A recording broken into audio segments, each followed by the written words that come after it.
What you're about to see isn't just rare photos. Each shot has a mind-blowing story that few people know about. Take this photo, for example. Martin Landau stood on the set of Space, 1,999 inches in 1975, playing Commander Koenig, while a crew member offered him a tray of drinks during a break.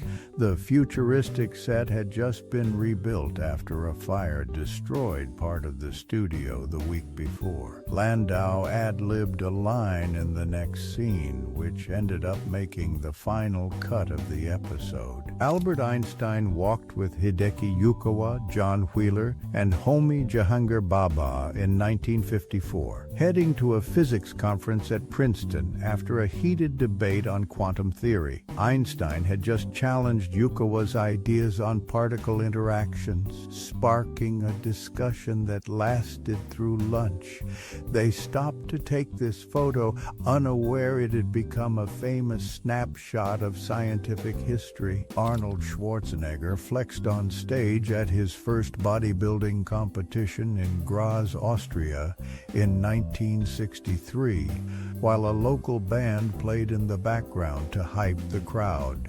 He'd trained for months in a small gym, lifting weights he'd borrowed from a neighbor, and took second place that day. The winner gave him a tip on posing that he used for the rest of his career. Elizabeth Taylor posed for a promo shot for Taming of the Shrew in 1967, wearing a period costume on a set in Rome with Richard Burton. She'd just finished a heated scene where she threw a prop vase at Burton, missing him by inches and cracking up the crew. The film's budget ballooned to $4 million, but it raked in double at the box office. Muhammad Ali skipped rope in a Miami gym in the early 1960s, training for his first heavyweight title fight against Sonny Liston. He'd bet his trainer he could jump for 20 minutes straight without stopping, winning a steak dinner when he pulled it off. Ali knocked out Liston in 1964, claiming the title in a historic upset. A ship's crew photographed this iceberg in 1912, believed to be the one the Titanic struck, with a dark streak of red paint marking the collision. The photo was taken just days after the sinking,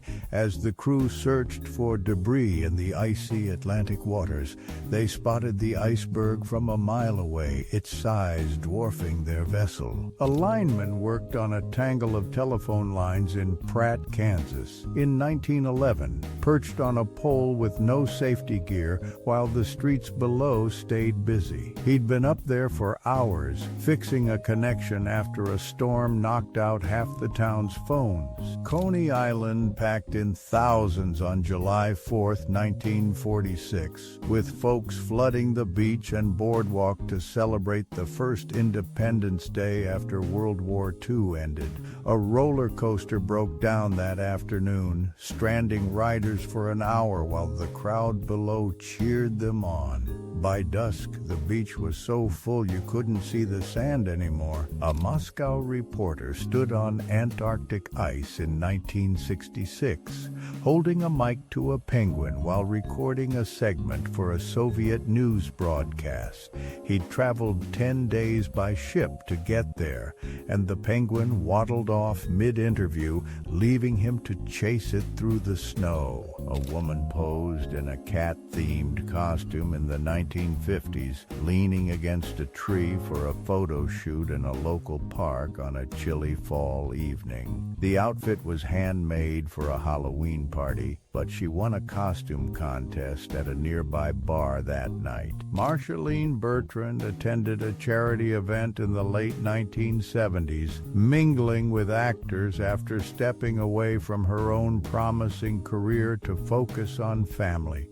She just split with Jon Voight and turned down a role in a big film to be there for her loved ones. A producer at the event offered her a comeback part, but she declined, saying her new role at home was more important. George Gillette watched in 1948 as Secretary Krug signed over 155,000 acres of native land in North Dakota, a deal that flooded his tribe's territory for a dam project. Gillette, a tribal leader, had fought for years to stop it, but the government pushed through despite protests. The signing ceremony ended with Gillette walking out, refusing to shake hands. A U.S. soldier kissed his girlfriend goodbye at a train station in 1922, heading off to a military base after a weekend leave in Chicago. She'd slipped a handwritten letter into his pocket, which he didn't find until the train was halfway to camp. The station whistle blew right as they parted, cutting their moment short. Soviet soldiers gathered around Hitler's globe in 1945, posing in his Berlin office just days after the city fell to the Allies. They'd found the globe while searching the Reich Chancellery, and one soldier marked Moscow with a pencil to celebrate their victory. The photo was sent back to Stalin, who kept it on his desk for years. A woman poured drinks from a combo TV, radio, and cocktail set in 1951, showing off the latest home entertainment gadget at a Chicago trade show. The set cost $500, a steep price back then, and came with a built-in bar stocked with whiskey and gin. She accidentally knocked over a bottle while demoing it, but the crowd still lined up to buy. A scientist tested women's shoes on a machine at the National Bureau of Standards in Washington, D.C. in 1945, running them through a month's wear in hours. The device spun at 60 revolutions per minute, checking durability for wartime workers, and one pair's heel snapped off after just 15 minutes. A crowd stormed a sweet shop in London in 1953, piling in the moment doors opened after years of rationing finally ended. The shop sold out of chocolate bars in under an hour, with the owner handing out free toffee to keep the line moving. One customer dropped their bag of candy in the chaos, but a stranger picked it up and handed it back. Sally Field sat by a lake in 1977, taking a break during a photo shoot for a magazine cover after wrapping Smokey and the Bandit. She'd just turned down a role in a sitcom, betting on bigger film projects that paid off with her Oscar win 2 years later. A fish jumped out of the water mid-shot, startling her and the photographer. Sean Connery trained hard in 1971 for Diamonds Are Forever, lifting weights in a London gym to get back in shape for his return as James Bond. He'd taken a break from the role and bet his trainer he could bench press his old record, winning a bottle of scotch when he did. The film grossed $116 million, proving he still had the 007 magic. Eddie Van Halen jammed with Michael Jackson on stage in 1984, shredding the guitar solo for Beat It during a sold-out show in Dallas. Van Halen had recorded the track in one take, and Jackson called him up last minute to join the tour for this performance.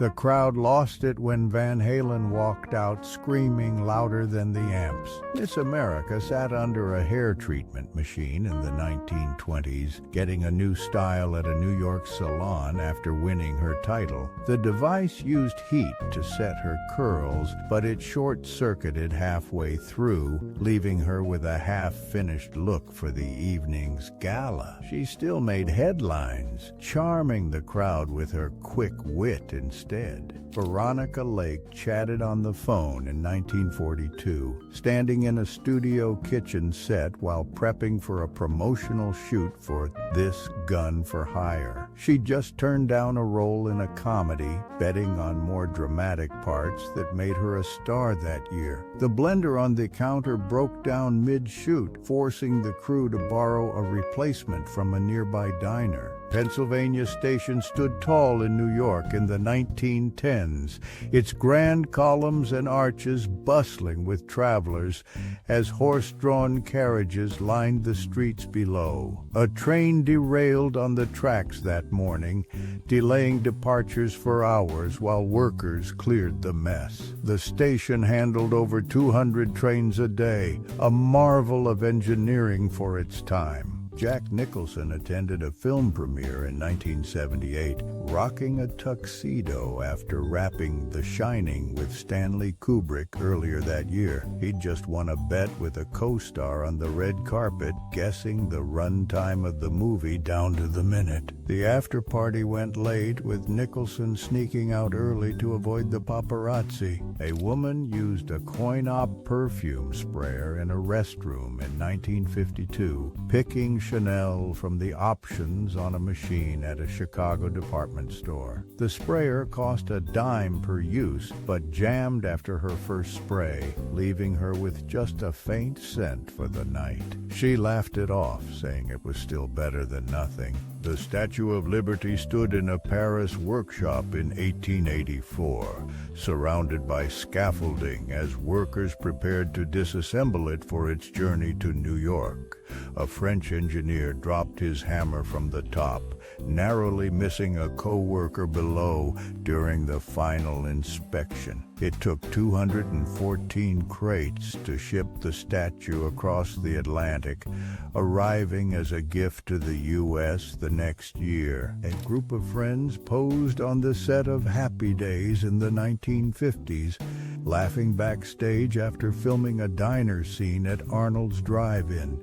The director had just yelled at the crew for a lighting mishap, but the cast stayed in high spirits, cracking jokes about the milkshake machine breaking mid-take. That episode aired to 30 million viewers, a record for the show at the time. A woman tested a new cleaning device in the 1950s, using a triple buffer machine to polish her hardwood floors in a Chicago showroom. The gadget cost $200, a splurge back then, and she accidentally scratched her coffee table when it got away from her. She bought it anyway, saying it made her floors shine like never before. Fritz, a TV celebrity dog, got a shave from a barber in April 1961, sitting still in a Los Angeles studio for a promotional stunt.